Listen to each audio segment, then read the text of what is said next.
Eu vou continuar. Desculpa, eu tive que fazer uma interrupção ali porque a minha esposa está precisando usar o escritório aqui onde eu gravo. Ah, eu estava falando enfim, que esses 4 grupos eles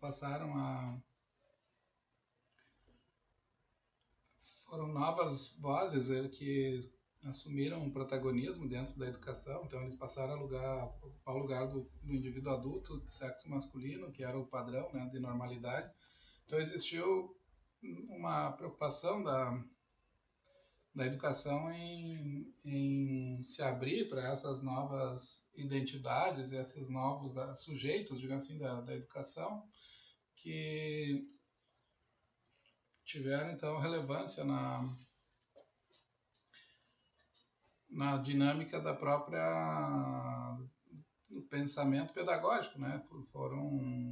Enfim, foram criados conhecimentos específicos para a formação infantil, né? Foi criado nesse período o jardim de infância, né? As mulheres passaram a reivindicar, então no início as escolas eram segregadas, elas separavam meninos e meninas, depois houve a integração, e a mulher também passou a atuar, né, na pesquisa científica, então como os homens passou a atuar lado a lado, né, produzindo conhecimento em torno das suas demandas, né, da sua própria identidade, questionando imagens, né, preconceituosas que se faziam da mulher e que eram veiculadas através do espaço escolar. Então teve aqui também, né, esses movimentos passaram a ter um papel marcante assim dentro da vida escolar, porque eles foram contra discursos, né, em relação ao discurso homogêneo, né, hegemônico, que era elaborado, né, pela escola de um modo tradicional. Então surgiram novas doutrinas com novos interesses, né, de exploração.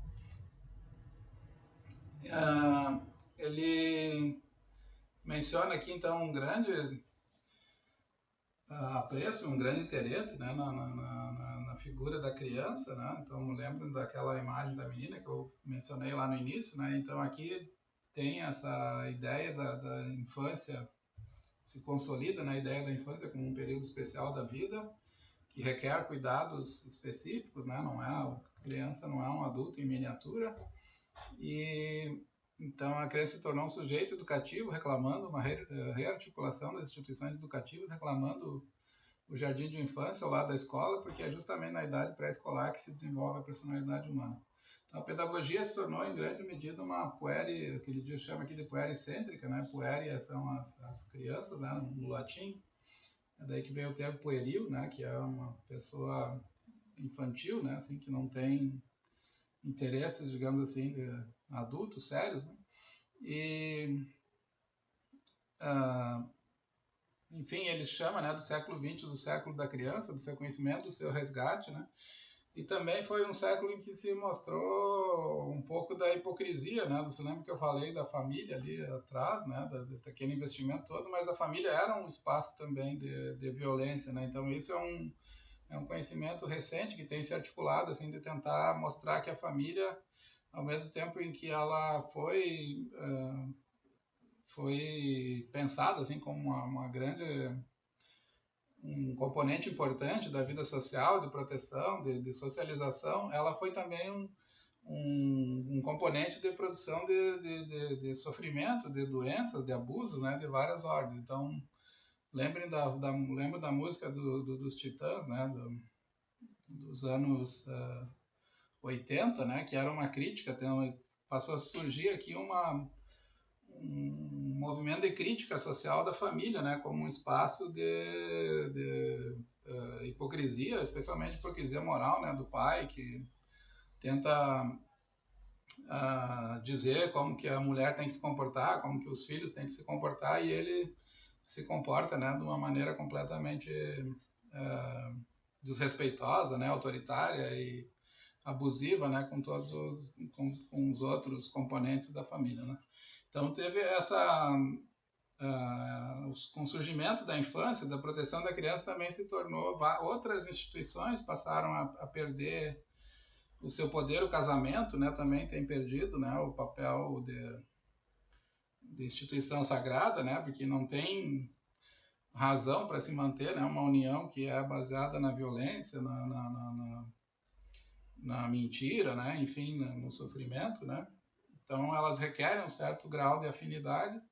E aí, então então agora a gente tem assim como nos anos, nas revoluções, né, existia um grande movimento coletivo, né, agora as revoluções têm se dado nas relações interpessoais.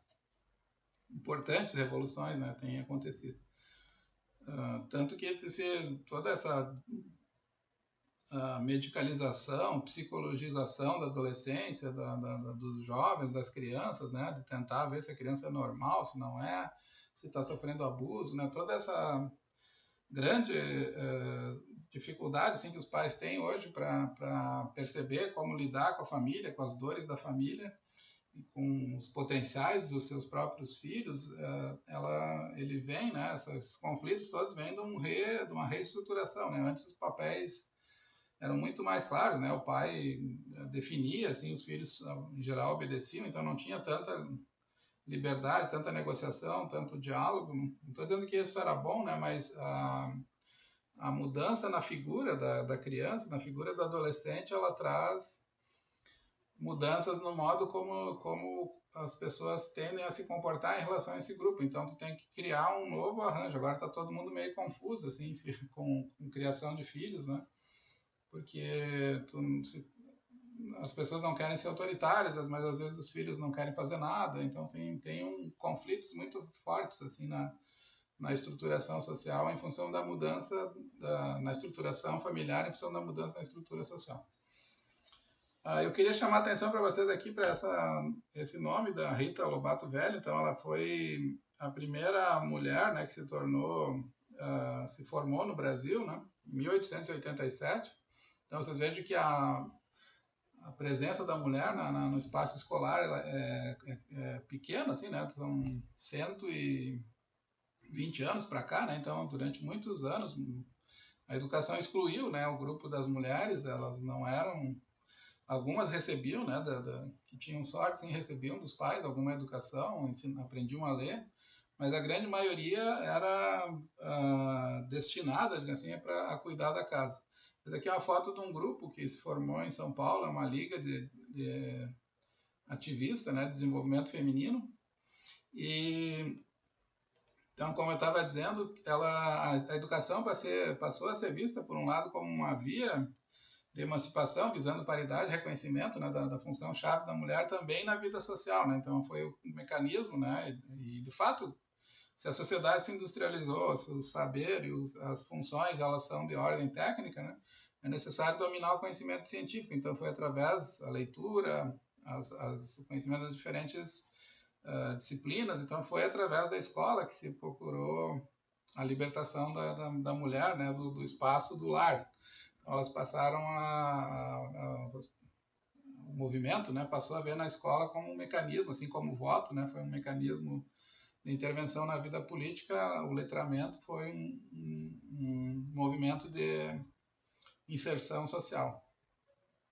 Então, uma educação toda no feminino para as mulheres, que as separe do contexto masculino da sociedade, as mergulhe nos seus valores, nas suas práticas comunicativas, conduzindo-as à reconstrução de uma cultura, partindo de perspectivas radicalmente novas e autenticamente alternativas aos modelos em curso. Então, a pedagogia, né, ela passou a existiu, né, tanto o Nodin, né, que é a autora que eu gosto da Ética do Cuidado, a Karen Gilligan, que foi uma precursora da análise da ética de uma perspectiva feminista.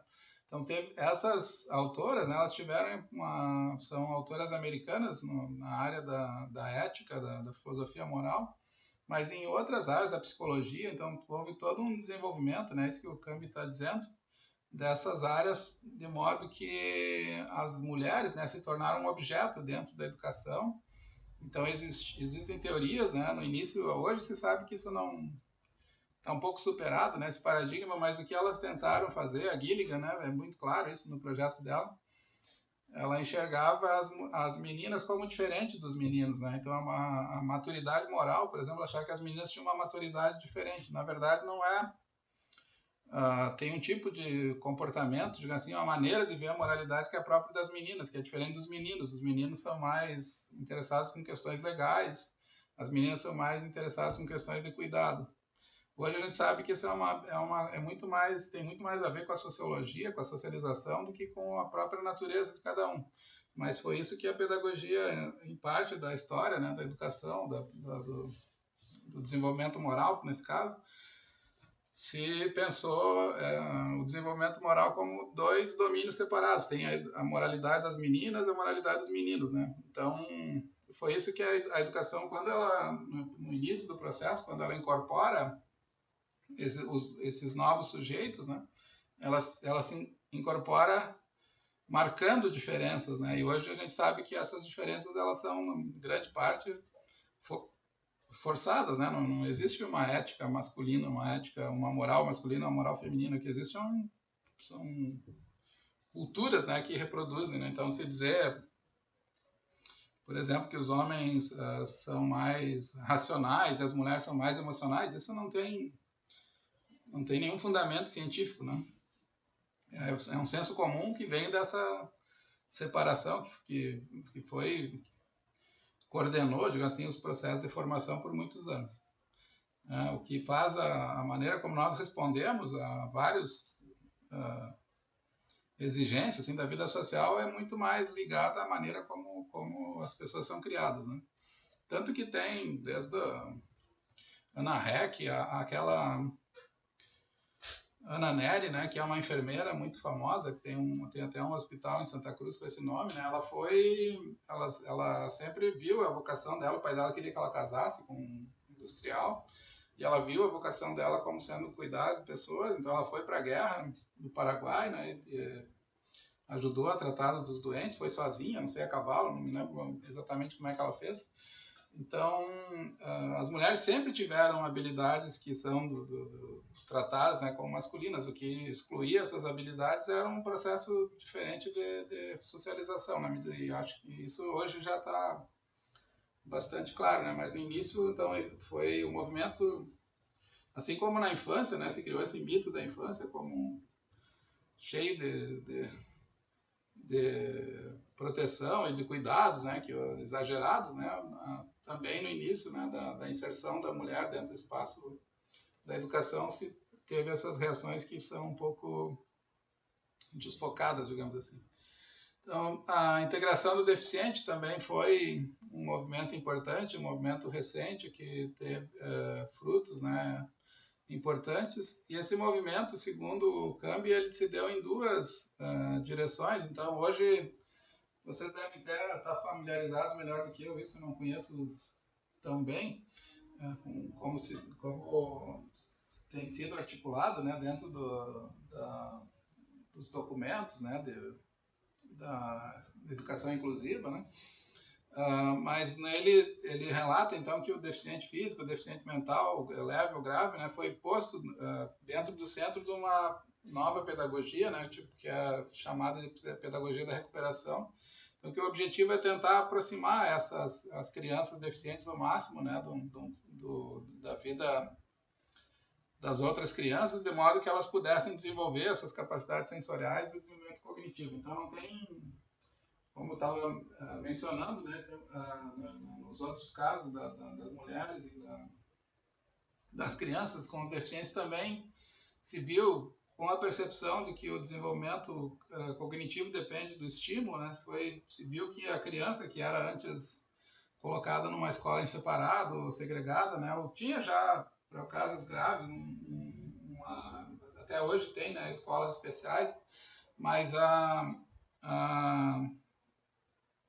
ideia de que a criança que não tem deficiências muito sérias, né, e que ela pudesse ter contato com outras crianças, a resposta que elas dão é muito positiva. Então, a educação acabou se reestruturando em função dessa percepção científica, né, que foi confirmada por vários estudos. Então nasceu, isso aqui é interessante porque essa é uma descoberta, vocês sabem, né, que se deu em função da presença das mulheres nas universidades, porque geralmente as mães que cuidavam das crianças deficientes eram mães que faziam só isso, né? Então quando elas passaram a estudar, se percebeu através da diferença assim de crianças que tinham o mesmo tipo de limitação, né, que acabavam tendo desenvolvimentos completamente diferentes. Então, quando os professores, cientistas passaram a estudar, eles perceberam que tem um tipo de trato, de contato social, né, que algumas mães tinham vergonha, deixavam a criança em casa, sozinha, ficava só ela, a família, né, e as outras crianças que passeavam, que tinham contato, elas conseguiam se desenvolver de uma maneira muito mais positiva. Então, nesse sentido também, então nasceu uma pedagogia que, né, especial, que se chama ortofrênica de recuperação, altamente especializada, mas também vinculada às grandes temáticas da pedagogia. Estou terminando. As minorias, vocês têm, que eu vou falar rapidamente, né? Eu estou escrevendo um livro sobre racismo, eu poderia falar horas com vocês sobre isso, mas o que eu queria, no essencial, dizer, né, que também, à medida em que os direitos civis foram se afirmando, né, em que o racismo foi sendo denunciado, principalmente no Brasil, né, estou pensando aqui, mas também de outros grupos étnicos, né, que são normalmente discriminados, a Segunda Guerra foi um marco importante, né, porque se tornou visível ali, né, o risco dessas ideologias de tentativa de acreditar em superioridade de raças, né, de certos grupos em relação aos demais, o risco.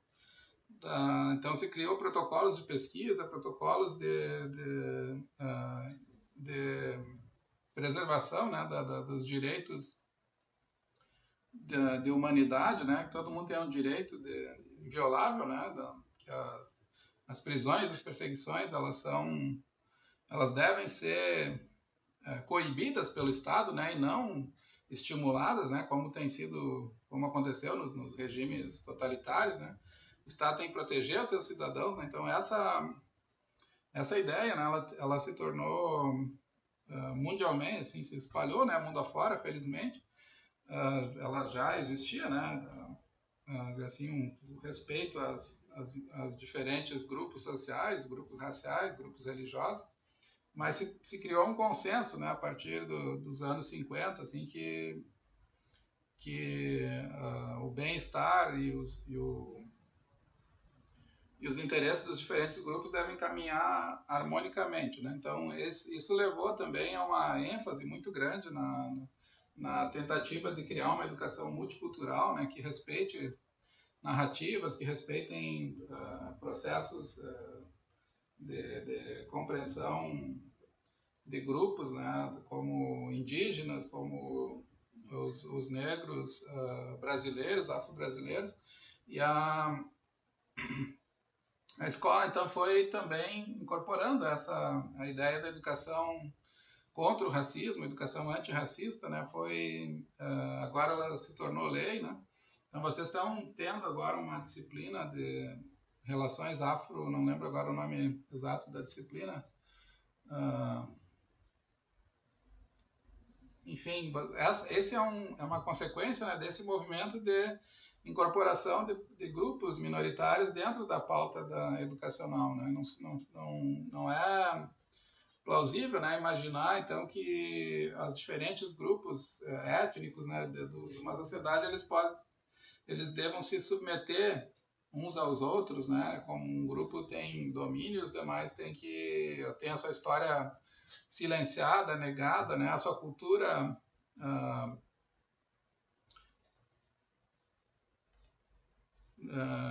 desprezada, né? Então a educação se ajustou para que esses diferentes grupos sociais também fossem privilegiados, né, dentro do espaço escolar. Ainda tem muita coisa a fazer, né? Vocês conhecem muito bem, né? Tem muito preconceito, tem muito racismo, tem uma série de problemas que a escola não consegue lidar adequadamente, né? Tem preconceito social fortíssimo, né, contra minorias, mas a ideia, né, é que pelo menos a educação tem tentado, nos seus diferentes projetos, né, colocar pelo menos dar uma amenizada, né, nos processos de ocultamento, né, que têm sido feitos em relação a grupos raciais. Então, como ele diz, ela obrigou a pedagogia a repensar seus próprios objetivos e valores, estabelecer critérios de regulação de discurso e práticas mais compreensivos, no sentido de ser mais abrangente, né, e, portanto, mais amplos e tolerantes. E também levou a uma fermentação radical da pedagogia, assumindo critérios de diálogo multicultural e hermenêutico, né, entre diferentes culturas e mentalidades. Aqui eu queria só citar um exemplo para vocês importante. Eu não sei quanto vocês estão acompanhando, mas tem uma filósofa americana chamada Miranda Fricker. Ela escreveu um artigo que se tornou famoso, né, mundialmente, em que ela chama de injustiça hermenêutica, né? Hermenêutica tem a ver com interpretação. Então, o que ela mostra nesse artigo é que tem certas experiências, e ela é uma pesquisadora feminista, né? Então o trabalho dela foi importante por isso também, porque ela mostrou que tem certos tipos de abusos que eles não são reconhecidos, né, pelas pessoas que sofrem, nesse caso são grupos minoritários, porque aquele tipo de acontecimento, né, não tem palavras dentro da linguagem para descrever, né? Então ela dá exemplo de uma secretária, de um médico que foi abusada, assim, o médico entrava no escritório, passava a mão nela, assim, por muito tempo, mas ela não tinha o conceito de assédio, né, para perceber que aquilo estava acontecendo com ela. Então ela se achava culpada, ela achava que aquilo incomodava, ela era casada, né, não queria mais passar, então ela acabou pedindo demissão. Mas ela sempre achou que tinha algo errado com ela, que ela dava margem, alguma abertura para o chefe dela ficar abusando dela. Então, quando ela foi numa reunião de um grupo feminista, nas primeiras conversas ela se deu conta que não tinha nada errado, que aquilo era um padrão abusivo, né, de comportamento masculino que vinha acontecendo com ela. Então, isso é nesse sentido aqui que ele diz, né, que teve um diálogo hermenêutico multicultural, né, porque tem categorias que são de grupos, né, específicos, que elas não são conhecidas por todos os grupos sociais, né. Mesmo os transgêneros, né, por exemplo, uma das coisas que eu aprendi, assim, recentemente, eu não tenho conhecimento, né, não faz parte da minha realidade, mas eu sempre pensei que era um preconceito, né, no fundo eu sempre achava que travestis ou transgêneros, né, eles se prostituíam porque, enfim, era uma decisão, né, pessoal, mas muitos, eles se prostituem porque eles agora até eles estão sendo integrados, né? Tem empresas que têm programas de emprego, né? Mas muitos não eram absorvidos, assim, pelo mercado de trabalho em função do preconceito, ninguém queria trabalhar. Então a única coisa que sobrava, que é justamente explorar essa coisa da hipocrisia social com o sexo, né? A única coisa que sobrava era eles trabalharem como em serviços sexuais, né? Então aqui vocês veem que existe uma série de preconceitos, né? Eu sou jovem, assim, né? E ainda não... para os padrões, né? Digamos, médios, né? Não sou tão novo assim também. Mas eu não tinha conhecimento disso. Então, esse tipo de saber que dá sentido para uma certa experiência, né? Que é, então, para interpretar uma certa experiência, por que acontece isso com essas pessoas? Ele não circula, porque esses grupos são excluídos socialmente, né? Eles não são aceitos, as pessoas discriminam, né? Então a educação passou por um processo de transformação aqui nesse sentido, inclusive hermenêutico, né? De interpretação, de fazer essas ideias, né?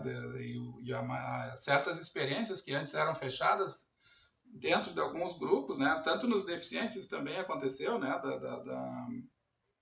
Se aprendeu muito, né, ouvindo as pessoas que sofrem deficiências de várias ordens, né, principalmente da psiquiatria, né.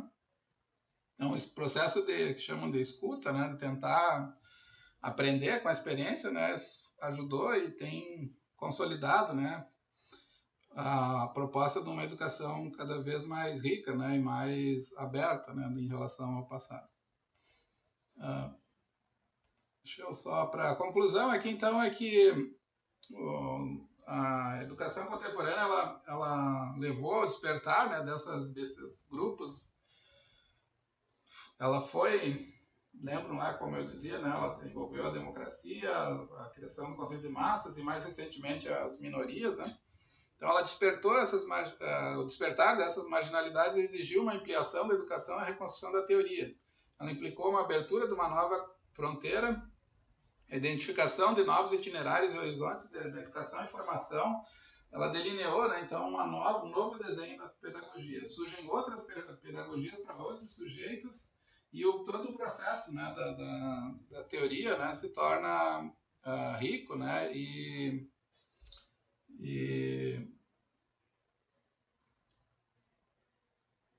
assim, é muito mais desafiador, né, para quem trabalha nessas áreas, porque tu tem que lidar não só com conhecimento técnico, mas também com essas diferentes expectativas, interesses de outros grupos. Para terminar aqui, também o Gambit chama a atenção que se criou também um mito, né, da educação, como tem todos esses interesses, né, também tem uma pressão muito grande que a educação pode resolver todos os problemas, ela é um fator de desenvolvimento, um fator de evolução social, mas ela também está sujeita a muitas forças, né, então não é a educação sozinha que vai resolver todos os nossos problemas. E no final, ela também, mais recentemente, né, ele tem chamado a atenção para a importância aqui da formação técnica, né? Que aqui é um capítulo especial, né, que tem se mostrado com a globalização, né, com a expansão dos mercados, então tem se percebido, né, que a produtividade, a capacidade de mão de obra técnica treinada, né, é importante para o desenvolvimento econômico. Então, vários países, né, têm investido na profissionalização através da educação. Então, essa é uma nova vertente, digamos, né, que tem... Ela já é antiga, né, mas agora ela cresceu, digamos, com esforço, né. Vocês têm acompanhado nas universidades têm se criado os chamados tecnólogos ou cursos tecnológicos, né, que o estudante aprende uma certa tecnologia, não aprende a ler o mundo, fazer pesquisa, né, ele aprende a fazer algo específico, né. Então toda essa transformação também vem ocorrendo hoje e deve se estender aí por alguns anos, né, não sei quanto tempo. Então eu sou filósofo, né, e espero que um dia ela volte a ser, a educação volte a se preocupar com a vida boa, com o tipo de pessoa que nós devemos ser, com o tipo de sociedade que a gente deve construir, né? E não só com ter um treinamento, né? Embora o trabalho, obviamente, seja importante para a vida, né, de todas as pessoas, ele não deve ser o centro, né, da nossa existência. Ele é um componente, né? E tem outros componentes. Tá bom? Então, obrigado. Depois eu continuo, eu vou mandar mais algumas 2 ou 3 gravações para vocês, para vocês terem uma ideia assim dos conteúdos que eu julgo que são importantes, né, que deveriam figurar na formação de vocês e também vão aparecer daí na avaliação. Um abraço, bom fim de semana. E aproveitem para levar uma flor aí para quem tem algum familiar, né, que já se foi. Eles vão estar felizes de saber que vocês lembram deles e cuidam deles, tá bom? Um abração.